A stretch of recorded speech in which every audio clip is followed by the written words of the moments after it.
All right, folks, buckle up. Today we're diving into the surprisingly hilarious journey of paper towels.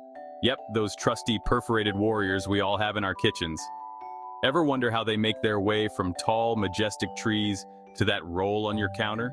Well, you're about to find out. Imagine a forest. Not just any forest, but a forest with trees that have no clue they're about to become paper towels.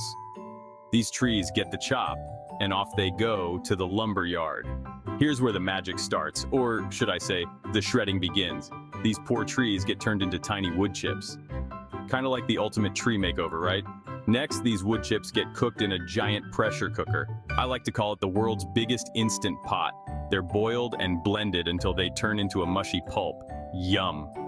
This pulp is then washed and bleached to give it that pristine paper towel look.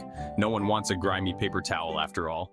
Now, this is where it gets fun. The pulp is sprayed onto a massive screen that shakes like it's had too much coffee. This shaking helps drain the water, leaving behind a thin layer of fibers. Think of it as making a giant wet napkin. Next up, the fibers go through a series of enormous rollers that press and dry them out. These rollers are like the world's biggest rolling pins, flattening out the paper until it's smooth and dry. At this point, we've got something that looks like a giant continuous sheet of paper. But wait, we're not done yet.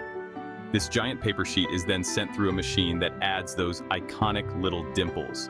You know, the ones that make paper towels so darn absorbent? This part of the process is like giving a plain donut some serious texture. Finally, the sheet is perforated and rolled into those convenient kitchen-ready rolls.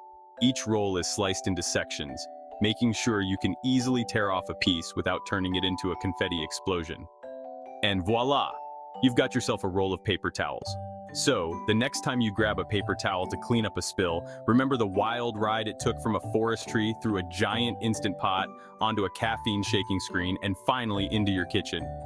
Pretty cool, right? Or should I say, pretty absorbent.